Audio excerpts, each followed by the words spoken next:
एक अजीब सफर जिसने हर किसी को हैरान कर दिया। फातिमा एक ऐसे गांव की रहने वाली थी जहां हर चीज का हिसाब होता था। लोग सुबह उठते, खेतों में जाते, काम करते और शाम को घर लौटकर वही बातें करते जो उन्होंने कल की थीं। फातिमा भी ऐसी ही थी, जब तक कि उस सर्द सुबह उसने अपने घर की पुरानी संदूकची खोली और एक अजीब सा सफर शुरू करने का फैसला नहीं कर लिया।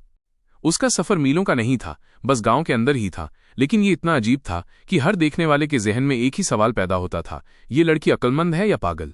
फातिमा ने अगले कई दिन गांव की सबसे ऊंची पहाड़ी के पास बिताए।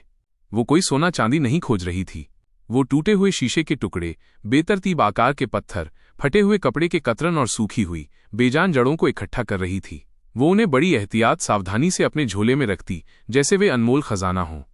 गांव के बड़े बुजुर्ग सिर हिलाते। देखो, जवान लड़की और बेमकसद उद्देश्यहीन चीजों का जमावड़ा, एक ने कहा। बच्चों ने उसका मजाक उड़ाना शुरू कर दिया, उसे पागल फातिमा कहकर चिढ़ाते। गांव के सरपंच नवाब अली ने उसे बुलाकर डांटा। फातिमा, ये क्या तमाशा है? इन टूटी फूटी चीजों से तुम क्या साबित करना चाहती हो? फातिमा ने हमेशा की तरह मुस्कुराकर जवाब दिया, सरपंच साहब, मैं अपनी दुनिया बना रही हूं। ये मेरी अक्लमंदी का हिस्सा है या शायद पागलपन का, वक्त बताएगा। कोई उसे नहीं समझा सिवाय बूढ़े मोची इस्माइल के। इस्माइल ने एक टूटी हुई मिट्टी की गुल्लक उठाते हुए कहा, इन बेकार चीजों में फातिमा को कुछ ऐसा नजर आता है जो हमें नहीं दिखता। हर चीज किसी न किसी काम आती है, बस उसे सही जगह पर रखने वाला चाहिए। फातिमा अपने काम में लगी रही। उसने गांव के चौराहे पर अपने इकट्ठे किए गए पत्थरों, शीशों और कपड़ों से एक बड़ी गोल चीज बनानी शुरू कर दी।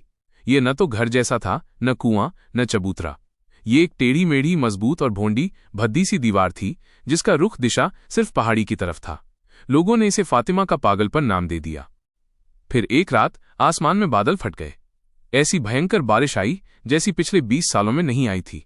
पहाड़ी से पानी का सैलाब मिट्टी और पत्थरों को बहाता हुआ सीधे गांव की तरफ आने लगा। चारों तरफ अफरा तफरी मच गई। तभी नवाब अली की नजर उस अजीबोगरीब दीवार पर पड़ी जो फातिमा ने बनाई थी।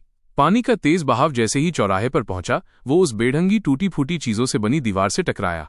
अजीब बात यह थी कि दीवार की बनावट ऐसी थी कि पानी की धार सीधी गांव की ओर जाने के बजाय दो हिस्सों में बंट गई, एक दाहिने खेत की ओर और दूसरी बाएं। फातिमा ने टूटे हुए पत्थरों को इस तरह जमाया था कि वे पानी के बहाव को मोड़ सकें।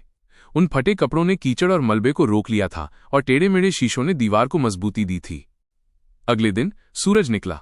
गांव का बड़ा हिस्सा सैलाब से बचा रहा, जबकि पड़ोसी गांव में भारी नुकसान हुआ था। सरपंच नवाब अली दौड़कर फातिमा के पास गए, जो अब भी शांत खड़ी थी।